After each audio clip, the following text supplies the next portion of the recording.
जय Hind, Vande Mataram. Expose times में आप सभी दर्शकों का बहुत बहुत स्वागत है। मैं हूं मुनेश श्रीवास्तव।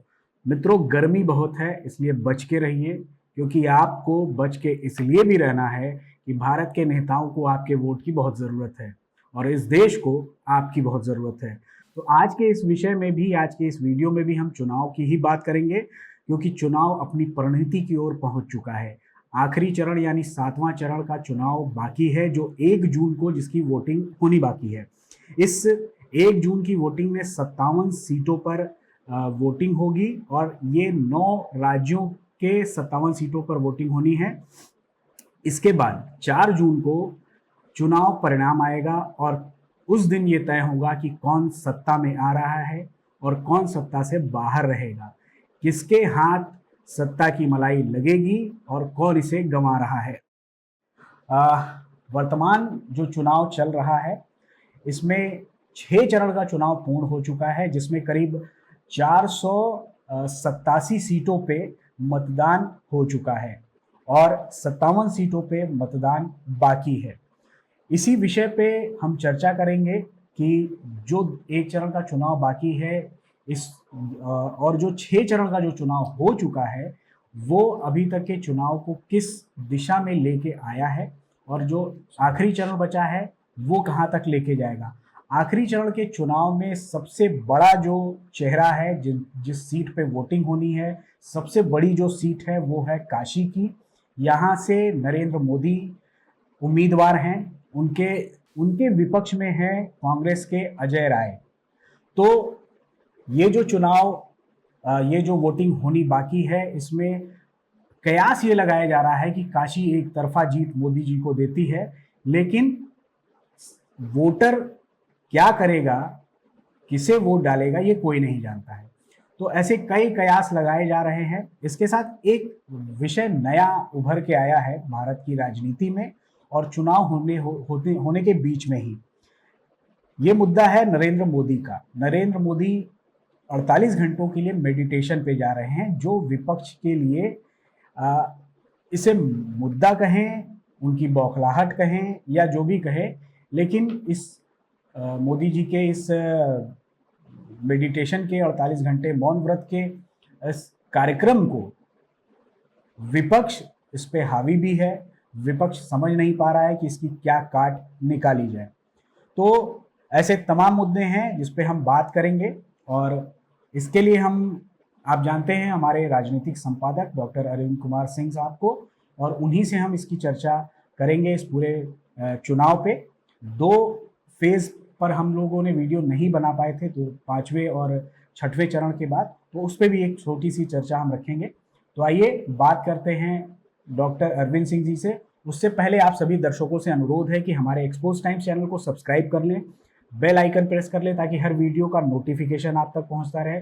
लाइक करें, कमेंट जरूर करें और ज़्यादा से ज़्यादा लोगों को वीडियो पहुंचाएं। अगर आपको लगता है कि हम एक सार्थक प्रयास कर रहे हैं, तो आप हमें आर्थिक सहयोग भी कर सकते हैं हमारे इस QR कोड के माध्यम से। तो आइए बात करते हैं डॉक्टर अरविंद सिंह से। सर, बहुत बहुत स्वागत है एक्सपोज टाइम्स में। नमस्कार मुनेश जी, और साथ ही अपने सुधी दर्शकों को भी नमस्कार। इस हिदायत के साथ, गर्मी बहुत ज्यादा है, अपने को आप बचा कर रखें, क्योंकि राष्ट्रीय हित में आपकी उपस्थिति राष्ट्र के लिए बहुत अति आवश्यक है। सर, चुनावी मुद्दे पे अगर आए तो 57 सीटों का मतदान बाकी है। इसमें एक दिल्ली राज्य है जहाँ पे 7 सीटों पे चुनाव होना है, वोट होना है, और दिल्ली का पारा इस समय सबसे ऊपर चढ़ गया है। 52-53 डिग्री गर्मी भी पहुंच गई है और दिल्ली से ही पूरी राजनीति का पारा भी चढ़ा रहता है। तो एक तो पहले ये आप बताइए कि जो 57 सीट है, जैसे यूपी है, बिहार है, झारखंड है, इसे आप कैसे देखते हैं कि क्या ये प्रभावशाली है इस पूरे चुनाव के लिए? निश्चित तौर पे प्रत्येक सीट का जो है चुनाव के संदर्भ में महत्व है, और प्रत्येक सीट सत्ता या विपक्ष के लिए अति आवश्यक है जी। यहाँ एक बहुत बारीक चीज, तमाम बहस मुआवजे में जाने से बेहतर है कि हम उसे कम शब्दों में समझने का प्रयास करें कि एक मतदाता को मत देने के लिए क्या क्या चीजें आवश्यक है। जाहिर सी बात है कि सबसे पहली चीज जो आवश्यक है वो अपने इर्द गिर्द देखता है कि सरकार हमारे हितों की कितनी सुरक्षा कर रही है। जी। एक ऐसा भी वर्ग होता है जिसकी संख्या बहुत कम होती है, जो हमेशा दिमाग के अंदर राष्ट्र को प्रथम स्थान पे रख के सोचता है बिल्कुल। कि हम ऐसी किस पार्टी को अपना मत दें जो राष्ट्र का नुकसान तो न करे। जी जी जी। अब इन दोनों को अगर मिला लें, व्यक्तिगत हित प्रत्येक व्यक्ति का और राष्ट्रीय हित संपूर्ण राष्ट्र का, तो ऐसे में प्रत्येक सीट का महत्व बढ़ जाता है और यहीं पे आके वो विभाजक रेखा खिंचती है सत्ता और विपक्ष के बीच में कि किसने व्यक्तिगत और राष्ट्र हित में सर्वाधिक कार्य किया है और किसने व्यक्तिगत और राष्ट्र हित में उतना कार्य नहीं किया है जो मतदाताओं की कसौटी पे खरा उतरे। जी जी। अच्छा सर, एक चीज इधर, जैसे केजरीवाल जो एक राजनीति का एक बहुत बड़ा उभरता चेहरा है, इनके बयान को अगर इनका बयान का एनालिसिस किया जाए जब से ये राजनीति में आए हैं, अभी कुछ दिन पहले उन्होंने एक इंटरव्यू दिया है, उस इंटरव्यू में जितने भी सवाल उनसे पूछे गए कि आप जिनका विरोध करते थे आज आप उन्हीं के साथ खड़े हैं, उनका सिर्फ एक जवाब है कि इस देश को बचाना है, इस देश को बचाना है। इसके अलावा उनके पास कोई न रणनीति है, न कोई भविष्य का भारत को लेके कोई प्लान है। ऐसा कोई प्लान वो नहीं दे पाए हैं जिससे भारत को आगे बढ़ाने की बात हो। वहीं दूसरी तरफ नरेंद्र मोदी 1947 में भारत को विकसित देशों की श्रेणी में खड़े करने की बात करते हैं। कर पाते हैं नहीं कर पाते हैं ये समय बताएगा। तो जो केजरीवाल की राजनीति है कि हम सारे चोर को गरियाते थे और आज उन्हीं सभी के साथ खड़े हैं, जिनको जेल भेजने की बात करते थे आज उनके साथ खड़े हैं और खुद भी जेल से होके आए हैं। इसको आप कैसे देखते हैं और क्या ये जो राजनीति हो रही है ये दो फाड़ कर देती है जनता के सामने कि एक सही रास्ते पे चल रहा है और एक गलती रास्ते पे चल रहा है, सही का साथ लेते हुए भी? आपका प्रश्न जो है दो भागों में बटा हुआ है। पहला भाग ये है कि राजनीति के उभरते हुए सितारे हैं केजरीवाल जी। मेरी अपनी व्यक्तिगत राय है कि वो बुझता हुआ दिया है। अच्छा। और दूसरा ये कि क्या इस तरह की राजनीति आज के दौर में प्रभावशाली है। यहाँ एक बिंदु तो बड़ा कॉमन दिखाई दे रहा है मुनेश जी कि राष्ट्रहित की बात सत्ता पक्ष भी कर रहा है और उसी राष्ट्रहित की बात विपक्ष भी कर रहा है। तो सवाल ये उठता है कि जनता मत किसे दे। जाहिर सी बात है जिसकी कथनी और करनी में साम्यता होगी जनता उसे मत देगी और जिसकी कथनी और करनी में साम्यता नहीं होगी उसे जनता मत नहीं देगी। अब अगर केजरीवाल के ही दृष्टिकोण से हम इस कसौटी पे कसने का प्रयास करें तो इतनी ज्यादा वक्तव्य उनके सामने रखे जा सकते हैं जो उनकी कथनी और करने की साम्यता को दिखाते नहीं। मुझे याद है और मैं सुधी दर्शकों की याददाश्त के दरवाजे को खटखटाना भी चाहूंगा। पुण्य प्रसून वाजपेयी का वो इंटरव्यू जरा याद कीजिए जिसमें ऑन दी रिकॉर्ड और ऑफ दी रिकॉर्ड बात हुई थी और एक ही समय में टीवी चैनलों पे दोनों रिकॉर्डिंग प्रसारित हो गई थी जी। और कथनी और करनी की साम्यता अद्भुत दिखाई दी थी केजरीवाल जी की कि पुण्य प्रसून वाजपेयी को इंटरव्यू में वो क्या बोल रहे हैं और कैमरा जब उनको ये भ्रम था कि ऑफ हो गया है उस समय वो क्या बोल रहे थे जी। कुमार विश्वास जैसा व्यक्ति जब आके ये कहता है कि केजरीवाल जी बंद कमरों में क्या बात करते हैं तो उनकी कथनी और करनी की साम्यता वहां दिखाई देती है।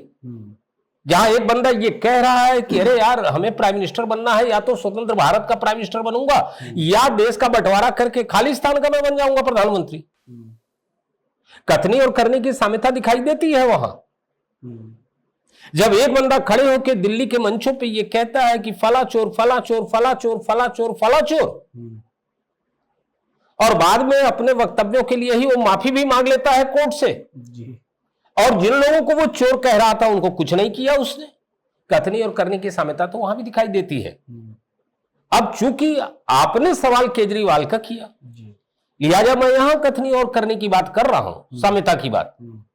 ये कमोबेश हर एक पॉलिटिकल पार्टी के ऊपर लागू होता है।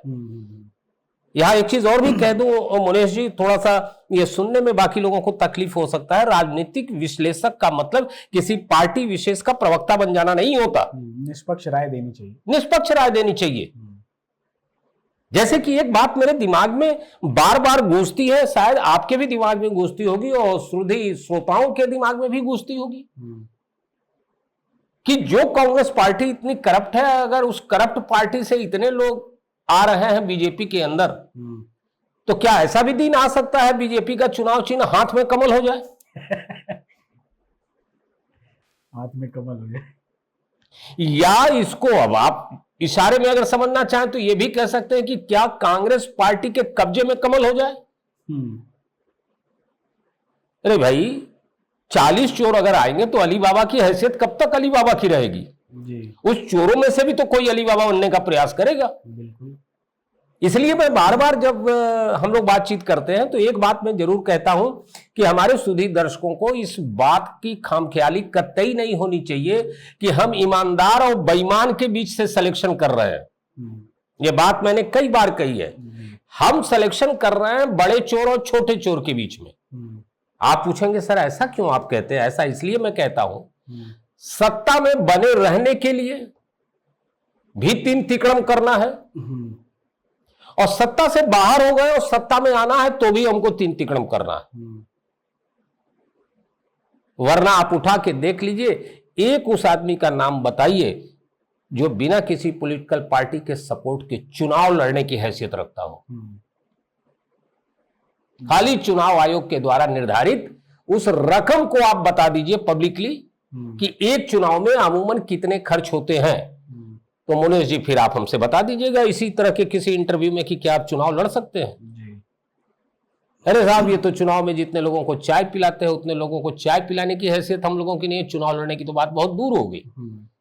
कहने का मतलब यह है कि केजरीवाल ने इतनी ज्यादा विसंगतियां अपने जीवन में की हैं कि राजनीति की छीछा लेदर और राजनीति की गिरावट भी शर्मसार हो जाए, जिसको कि केजरीवाल ने किया है जी। आज आप सिर्फ जेल जाने से बाहर रहें, उसके लिए आप अपने शरीर तक को दांव पे लगाने को तैयार हैं। क्यों नहीं आप इलेक्शन के समय में थोड़ा समय निकाल के आप अपने जांच करवा लिए होते जी। आपका जीवन ज्यादा महत्वपूर्ण है या इलेक्शन महत्वपूर्ण है? ये ताम झाम चालाकियां, वो आप बंद कमरे में भी बात कीजिए, पब्लिक को पता चल जाता है कि सिंघवी साहब को आप राज्यसभा भेजने की तैयारी कर रहे थे, स्वाति मालीवाल तैयार नहीं हुई और ये पिटाई कांड हो गया जी। तो इस तरह के कैरेक्टर, इस तरह के चरित्र को लेकर ऐसे व्यक्तियों से राष्ट्र के सम्मान को अक्षुण्ण रखने की बात बहुत बड़ी बेईमानी बात होगी। और मैं सिर्फ इतना ही कहना चाहूंगा कि आने वाले वक्त में देश की जनता अगर जागरूक है तो केजरीवाल जैसे लोगों का दिया बुझने के करीब है। अच्छा सर, एक तरफ तो आपने जो बात कही केजरीवाल की तरफ, वो कहीं ना कहीं चरितार्थ होती रहती है कि वो जो कहते हैं और करते कुछ और है। इसके साथ अगर कांग्रेस पार्टी को देखें, वो एक राष्ट्रीय स्तर की पार्टी रही है, देश में लंबे समय तक शासन रहा है। राहुल गांधी उस लेगेसी के एक युवा नेता हैं और वो नेशनल से उठकर, मतलब नेशनल पार्टी होने के फेस होने के साथ साथ वो स्टेट के नेताओं से, क्षेत्रीय नेताओं से गठबंधन करते हैं और उनके साथ जब वो खड़े होते हैं तो क्या आपको ऐसा नहीं लगता कि ये कांग्रेस का पतन है या राहुल गांधी की वो जो राष्ट्रीय स्तर की छवि थी उसका पतन है? पहली चीज तो ये मनीष जी कि अगर उम्र के हिसाब से देखा जाए तो जी हाँ, राहुल युवा हैं लेकिन परिपक्वता की नजर से देखा जाए तो युवापन की कोई चीज मेरे को दिखाई नहीं देती। अभी बच्चे भी नहीं है। हाँ, जिस आदमी के पास इतनी हिम्मत नहीं है कि इतनी हारों के बाद उसकी जिम्मेदारी लेने की हिम्मत वो जुटा सके, वो ठीकरा किसी और पे फोड़ता है जी। वो एक छोटी सी बात याद आ गई कि एक आदमी जो है वो अपने नौकरी से रिटायर हो रहा था और उसकी जगह जो दूसरा व्यक्ति जो है आके उस जगह को फिलअप कर रहा था, वो उस आदमी के पास गया और उसने कहा कि आपके पास तो बड़ा अनुभव है, मैं अपनी नौकरी सकुशल निभा सकूं, इसका कोई सूत्र हमको बता दीजिए। जी। तो उस आदमी ने कहा कि नहीं, तुम घबराओ नहीं, मैंने 2 लिफाफे बना के तुम्हारे लिए अलमारी में रख दिया है। जी। और जब भी जीवन में मुसीबत कोई आए तो पहले नंबर का, फिर मुसीबत आए तो दूसरे नंबर का लिफाफा खोल के देख लेना, तुम्हारा उत्तर उसमें दिया हुआ है। उसे बड़ा आश्चर्य हुआ कि 2 लिफाफों से नौकरी कैसे कंप्लीट हो सकती है। जी। पूछ भी लिया, उसने कहा नहीं, 2 में हो जाएगी नौकरी कंप्लीट। बात आई गई हो गई। नौकरी के 5-7 साल के बाद उसके जीवन में एक बहुत मुश्किलात का वक्त आया। नौकरी के दौरान उसे लगा कि अब नौकरी चली जाएगी, तो भाग के गया, उसने अलमारी खोला क्योंकि उसे याद आ गया लिफाफे में है। लिफाफा नंबर 1 खोला, उसमें लिखा था कि अपनी सारी गलतियों को अपने नीचे वालों पे डाल दो। अच्छा। हाँ, आप समझ रहे होंगे जैसे राहुल गांधी करते हैं। जी। हार गए तो कोई और जिम्मेदार है, मैं नहीं हूं। हाँ। बच निकला हूं, नौकरी चली।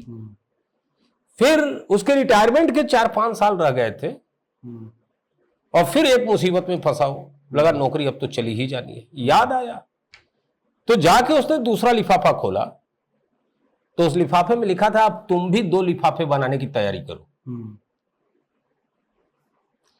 मुझे ऐसा लगता है कि राहुल गांधी जी को अब 2 लिफाफे बना के संन्यास ले लेना चाहिए। कहने का मतलब यह है कि एक ही गलती आप कितनी बार दोहराएंगे। और रही बात कांग्रेस की, तो कांग्रेस का चरित्र समझने में देश की जनता को अब गलती नहीं करना चाहिए। जी। अगर देश स्वतंत्र हुआ तो इसकी क्रेडिट आप लेने के लिए बैठे हुए हो, तो देश विभाजित हुआ इसकी क्रेडिट किसी और को दोगे तुम। बिल्कुल। और वो आंदोलन, वो लड़ाई किसके लिए थी भाई? अखंड भारत के लिए वो लड़ाई थी कि अंग्रेज हमें संपूर्ण हमारा देश देखे जाए। और भाई तो कमाल हो गया, जैसे दुकानों पे होता है 1 लो 1 फ्री। जी। हमें 2 राष्ट्र देखे अंग्रेज यहां से खसक लिए। और सारी क्रेडिट बटोर लेने वाली कांग्रेस देश के विभाजन का श्रेय अपने सर पे नहीं लेती है। उसके लिए बहुत से लोग मिल जाएंगे उनको गाली देने के लिए। बिल्कुल बिल्कुल बिल्कुल। और स्वतंत्रता की स्थिति को लेने के लिए वो आके खड़े हो जाते हैं। और किस चरम बिंदु तक ये गिरे? नेताजी सुभाष चंद्र बोस जैसे व्यक्ति के लिए, जिसने अखंड भारत की लड़ाई लड़ी, जिसने अखंड भारत को स्वतंत्र कर दिया, इतनी चीजें हैं नेताजी सुभाष चंद्र बोस के, जिसके पासम भर पे कांग्रेस का कोई नेता खड़े होने की हैसियत नहीं रखता। उस बंदे की जिंदगी गुमनामियों के अंधेरे में ढकेल दिया और देश को आज तक नहीं बताया कि नेताजी सुभाष चंद्र बोस के साथ आखिर हुआ क्या। ऐसा भी कोई राष्ट्र होता है अपने फ्रीडम फाइटर का जो है ये सलीका उसको देता है, इतिहास गायब कर देता, इतिहास गायब कर देता है। और जितना था कांग्रेस कर चुकी है। अब आज का युवा पढ़ने लिखने वाला है जी। और 7 तालों के अंदर बंद गुप्त कागजातों को निकाल के जांच लेने वाला है और पढ़ लेने वाला है। इसलिए देश के विकास की राजनीति करनी चाहिए, देश को आगे ले जाने की राजनीति करनी चाहिए, राष्ट्र कैसे दुनिया का सिरमौर बने उसकी करनी चाहिए। और सबसे बड़ी बात, प्रत्येक व्यक्ति के जीवन में खुशहाली का दिया जल सके, ऐसी प्लानिंग बनानी चाहिए। बताएं कांग्रेस सिवाय मुफ्त के अलावा है क्या? तो सर ये भी तो खुशहाली दे रहे हैं ना लोगों को। 1 लाख रुपया महिलाओं को, 8,500 रुपया युवाओं को फ्री में दे देंगे बिना कुछ काम किए। हाँ, बहुत सही आपने कहा। मुझे याद आता है जी कि एक बादशाह ने, उसके दरबार में एक व्यक्ति ने इतनी अच्छी अच्छी बातें बादशाह के लिए कही कि बादशाह ने खुश होके उसे 4 गांव की जागीर दे दिया जी। लेकिन 3 महीने के बाद ही कब्जा मिला नहीं। तो वो आदमी जाके जब बादशाह से पूछा कि हुजूर आपने तो मुझे 4 गांव की जागीर देने की बात कही थी जी। तो बादशाह ने कहा उल्लू के पट्टे, तुमने अपनी बातों से मुझे खुश किया था, मैंने अपनी बातों से तुमको खुश कर दिया। मतलब जनता को ये हाँ बस समझ लेना चाहिए कि वो बेवकूफ बनने को अरे भाई उठा के आप देख लीजिए ना जी। एक तरफ वो पार्टी है जिस पार्टी ने अपना कमिटमेंट कभी बदला नहीं, फिर आप 2 साल ऊपर मेरे ऊपर कर लीजिए, लेकिन जो है वो मैं कह रहा हूं आप इसको क्रॉस कर सके तो क्रॉस कीजिए। एक पार्टी है जिसने कहा कि हम अयोध्या में राम जन्मभूमि को बनवाने के लिए प्रतिबद्ध हैं, उन्होंने बनवाया। और वो यहां तक कहते रहे कि साहब ये मेरा राजनीतिक एजेंडा नहीं है। एक पार्टी ने प्रतिबद्धता के साथ कहा कि धारा 370 हम बहुमत में आएंगे तो हटा देंगे। दूसरी तरफ आपकी भी प्रतिबद्धताएं हैं जो कहीं पूरी नहीं हुई। क्या क्या वादे किए, मुफ्त में देने के वादे किए, क्या क्या किए। मोहल्ला क्लिनिक की बात करने वाले केजरीवाल जी, अब जरा उनसे पूछिए कि किस मोहल्ला क्लिनिक में अपना एक्सरे करा रहे हैं, जिसके लिए वो मांग रहे हैं कि हमको 9 दिन की जमानत मिल जाए, 7 दिन की। कराना चाहिए ना मोहल्ला क्लिनिक में। बिल्कुल। ये राघव चड्डा जी विदेश जाके ये कहां चले गए एक्सरे कराने के लिए? पर उपदेश कुशल बहुतेरे, कथनी और करनी में साम्यता अगर नहीं होगी तो जनता आपको उठा के फेंक देगी। अब वक्त बदल गया है जी। आपको ब्लूप्रिंट लेके आना पड़ेगा कि प्रत्येक व्यक्ति की जिंदगी में हम रोशनी कैसे लाएंगे। अरे साहब, हमारा ही पैसा लेके हमारे पे ही खर्च करके क्रेडिट आप लेना चाहते हैं? कहां से होगा भाई? इकोनॉमी कहां से आएगी? ये पैसे कहां से आएंगे? इंफ्रास्ट्रक्चर आप जब तक डेवलप नहीं करेंगे तब तक जो है देश के हालात को आप कैसे सुधारेंगे?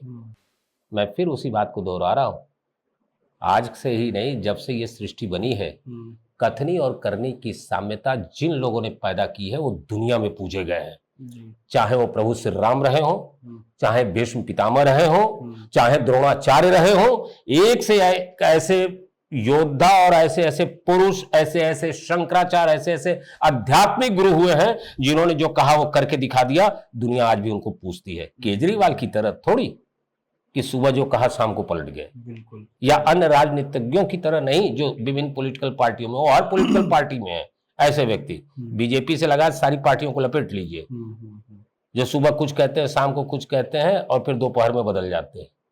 तो जाहिर सी बात है, आज के इलेक्शन को जीतने के लिए व्यक्ति को विकासशील होना पड़ेगा, उसके पास ब्लूप्रिंट होना चाहिए, उसके पास पूरी प्रोग्रामिंग होनी चाहिए कि हम इस कार्य को करेंगे कैसे, इसके लिए हम पैसे कहाँ से इकट्ठा करेंगे। और जो आदमी ऐसा करके दिखाने की क्षमता रखता होगा, जनता उसे सिराखों पे बैठाएगी। सर, आखिरी में 2 सवाल पूछूंगा और उसके बाद एक सवाल ऐसा है जो जिससे आप बचते रहे हैं।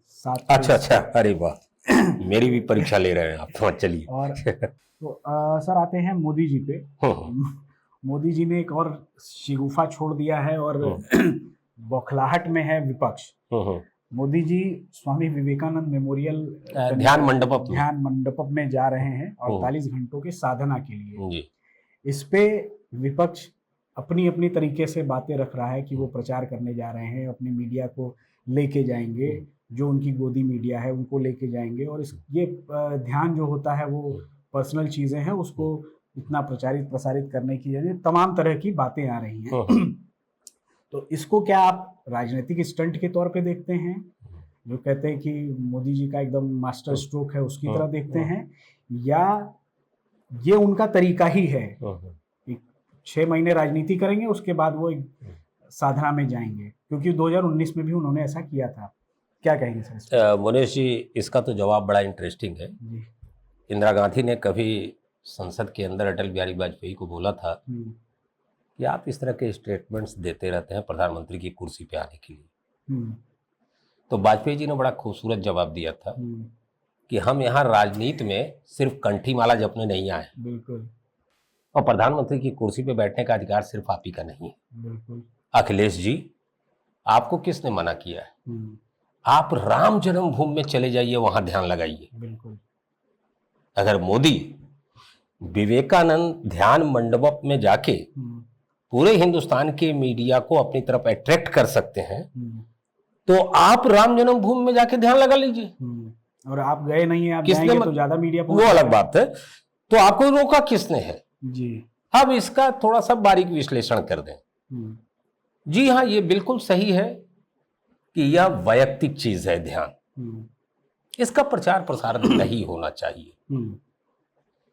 लेकिन अब इससे जुड़ा हुआ एक और सवाल है, किसी भी देश का प्रधानमंत्री या राष्ट्राध्यक्ष अगर कुछ दिनों के लिए बिना बताए गायब हो जाए तो साहब पूरा राष्ट्र खोजेगा, सिक्योरिटी खोजेगी, वो कहीं भी होगा उसको खोज के निकालेगी जी। अब ये भी एक परेशानी प्राइम मिनिस्टर के पास है। राहुल गांधी तो वो है नहीं जी कि इलेक्शन खत्म होते बिना बताए कहां चले गए किसी को। और यहां एक बड़ी दिलचस्प बात आपको बताएं, आप इसे चेक कर लीजिएगा कि विदेशी दौरे पे राहुल गांधी जी गए हुए थे जी। और हमारी जो रा एजेंटों की संस्था है रा, उसका काम होता है विदेशों में हमारे जितने भी वीआईपी हैं उनकी सुरक्षा प्रदान करना और विदेशों से जो सूचनाएं हैं उसे कलेक्ट करके जी। इंडियन आर्मी को देना। अब दो बातें एक साथ हुई। एक तो राहुल गांधी पता हो गायब हो गए, उनकी लोकेशन नहीं मिल रही थी। रा एजेंटों ने जब खोजा तो बड़ी दिलचस्प बात पता चली। पता चला कि रा एजेंट टकराए उन एजेंटों से जो राहुल गांधी को सुरक्षा में लिए हुए थे। और ये बड़ी विचित्र बात मैं बता रहा हूं और इससे आप समझिए कि क्या चरित्र है इन राजनेताओं का। वो इटली की संस्थाएं थीं जो राहुल गांधी को सुरक्षा प्रदान किए हुए थे। पहला घेरा वो था और दूसरे घेरे पे रा वाले थे। आप जरा बताइए, इस तरह की स्थिति हो जाए, अगर कुछ हो जाए तो पहली चीज जिम्मेदारी गोज ऑन हु, किसको जाती हो जिम्मेदारी? तब तो आप हल्ला करते कि रा ने समुचित व्यवस्था नहीं की और हमारी जान खतरे में पड़ गई जी। और दूसरी तरफ नंगा सच यह है कि रा वालों पे आपको विश्वास ही नहीं, आप इटली की एजेंसी लेके बैठे हुए हो। उसी प्रकार प्राइम मिनिस्टर ने जाके गुपचुप ध्यान करने के बजाय इसे घोषित कर दिया कि पूरा देश परेशान न हो, हम इस जगह पे हैं, ध्यान कर रहे हैं, हमारी सिक्योरिटी एजेंसी को परेशानी नहीं होनी चाहिए, किसी को परेशानी नहीं होनी चाहिए, लेकिन जो मैं कर रहा हूं मेरा वैयक्तिक है। तो इसमें विपक्ष को क्या दिक्कत है भाई? क्या अड़चन है? क्या आपको ध्यान से रोका जा रहा है देश में? बिल्कुल नहीं। लेकिन दिक्कत कहां है वो समझिए। दरअसल इलेक्शन भर तो नरेंद्र मोदी ने ध्यान आकर्षित करके रखा मीडिया का। एक पीड़ा तो यह है विपक्ष वालों की, और अब इलेक्शन समाप्त हो रहा है उसके बाद भी वो ध्यान आकर्षित करके मीडिया का रखे हुए अपनी तरफ। दूसरी परेशानी यह है विपक्ष वालों की। अभी चर्चा ये हो रही कि जब तक बोल रहे थे तो भी केंद्र में थे और जब 48 घंटे मौन में रहेंगे तो भी बवाल मचा देंगे, तो भी वो उसी चर्चा के दौर में है। और सबसे बड़ी बात है कि मीडिया वालों, ये विपक्ष वालों को ये लगता है अगर हम ध्यान में बैठ गए तो कहेंगे मोदी जी ने देखिए अपने एजेंडे पे लाके हमको बैठा दिया, कॉपी कर रहे हैं तमाम चीजें। ये सब चीजें बहुत चर्चा में नहीं आना चाहिए। सबसे बेस्ट इसका तरीका होता है मुकाबला करने का कि आप इन सब चीजों की चर्चा ना करें। मोदी जी का काम तो आप कर रहे हैं, मीडिया वाले क्या करेंगे? आप ही प्रचार कर रहे हैं ज्यादातर।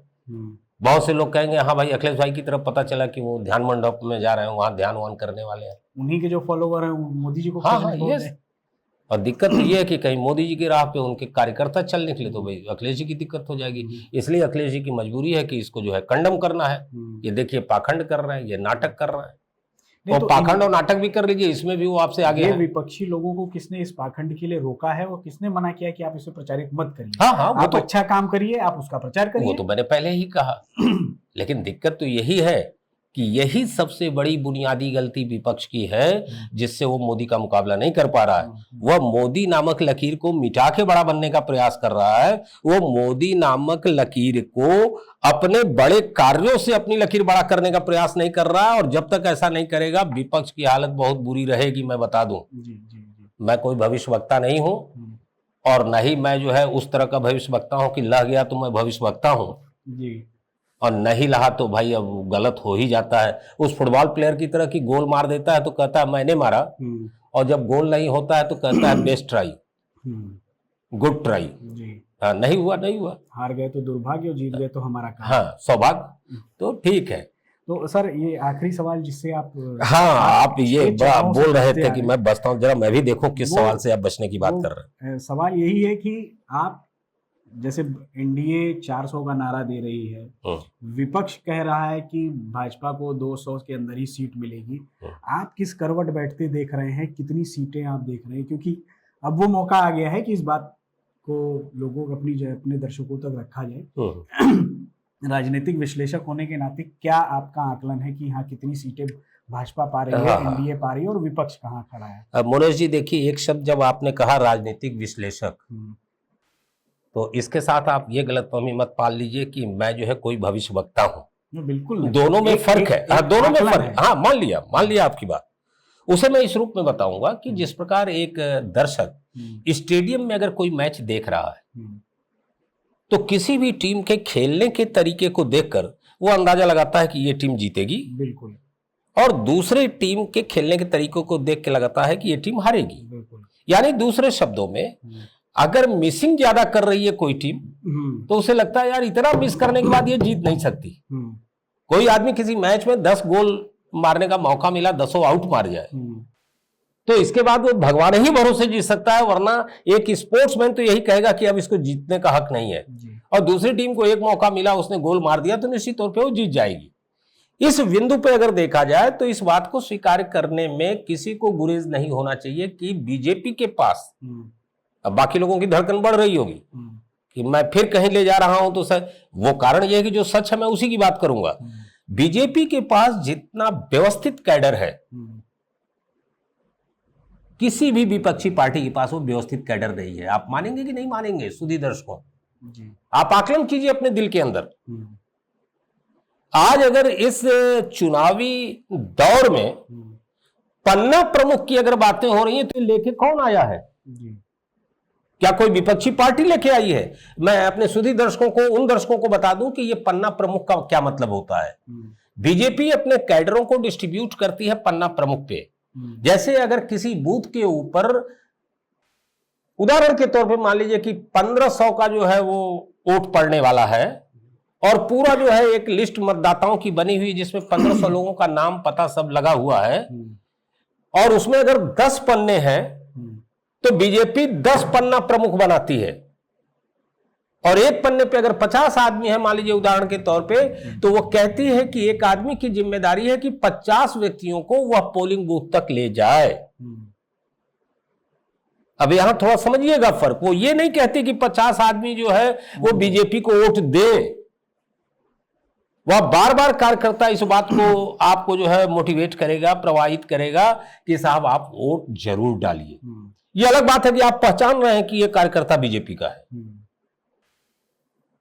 जिस प्रकार अगर मोदी जी कह रहे हैं कि 100% मतदान करो, तो भाई जो डायरेक्टली बोल रहे हैं वो तो इसलिए बोल रहे हैं कि चुनाव आयोग कलाई न पकड़ ले जी। लेकिन इनडायरेक्टली वो ये कह रहे हैं कि वोट हम ही को डालिएगा। आप समझ रहे हैं आप? तो इतना व्यवस्थित कैडर नंबर 1 किसी विपक्षी पार्टी के पास। अब नंबर 2 पे आइए। पूरे चुनाव के दौरान व्यवस्थित चुनाव रैलियों की जितनी झड़ी बीजेपी ने लगा दी उतनी विपक्ष नहीं लगा पाया जी। वो मैं क्यों कह रहा हूं? आपने गठबंधन किए तो आपको गठबंधन नियम को निभाते हुए एक साथ मंचों पे जाना चाहिए था। बिल्कुल। लेकिन उसका जो विरोधाभास है वो आपको नुकसान पहुंचाएगा। दिल्ली में बीजेपी, कांग्रेस और आप पार्टी गठबंधन में है। केजरीवाल और राहुल जी की रैली कितनी हुई? अब इसका दूसरा रूप भी तो है। पंजाब में वो गठबंधन में नहीं है जी। गजब कमाल की स्थिति है। पंजाब में एक दूसरे को गाली दे रहे हैं। पंजाब में उन्हीं से लड़के जीते हैं। हाँ, उन्हीं से लड़के जीते हैं। तो ये सब जनता नहीं देख रही है क्या? और फिर मैं अंतिम सवाल आपका उत्तर दे दूं, क्या इसका इंपैक्ट लास्ट में रिजल्ट पे नहीं पड़ेगा? बिल्कुल। कम शब्दों में बता दूं, टीचर रहा हूं। जिस लड़के ने हर सब्जेक्ट की तैयारी बहुत कायदे से की है उसकी मार्किंग में, और एक दूसरे लड़के ने जिसने न तैयारी की है न पढ़ाई की है उसकी मार्किंग में मुनेश जी फर्क नहीं पड़ेगा। अब अगर फर्क पड़ जाए तो हम तो सिर्फ इतना ही कह सकते हैं कि अल्लाह मेहरबान तो गधा पहलवान, और क्या कह सकते हैं। लेकिन अगर सब कुछ उसी प्रकार है तो निश्चित तौर पे जिसने व्यवस्थित कैंपेनिंग की है, जिसने जी भर के मेहनत किया है, अपने को तराजू के पलड़े पे तौलें ये विपक्षी पार्टियां कि नरेंद्र मोदी ने जितने इंटरव्यू दिए हैं, नरेंद्र मोदी ने जितनी रैलियां की हैं, नरेंद्र मोदी ने इन रैलियों के बावजूद अपने आप को स्वास्थ्य के दृष्टिकोण से जितना बचा के रखा है, होना तो ये चाहिए गला वाला बैठ जाना चाहिए था, चूना उना लगा के उसके बाद रैली वैली करते आवाज बैठ जाती, लेकिन नहीं। इसका मतलब है कि उसके पीछे भी मेहनत हो रही होगी कि मेरी आवाज न बैठने पाए, मुझे कम्युनिकेशन करना है, जनता से जाना है। और फिर उसके बाद चरण दर चरण सब्जेक्टों को चेंज करना, जिस इलाके पे जो प्रभावित हो रहा है उसी सब्जेक्ट को उठाना, ये सब तमाम रणनीतियां मैं ये मानने को नहीं तैयार हूं कि 100% किए गए कार्य का रिजल्ट 0% होता है। हाँ, ये हो सकता है कि हम 400 सोच रहे हैं, हो सकता है 400 न हो के 350 आ जाए, ये 300 आ जाए। ये आपका आकलन है? नहीं, आकलन नहीं है, मैं मेहनत के परिप्रेक्ष्य में वो चीजें बता रहा हूं जो सब पे लागू है।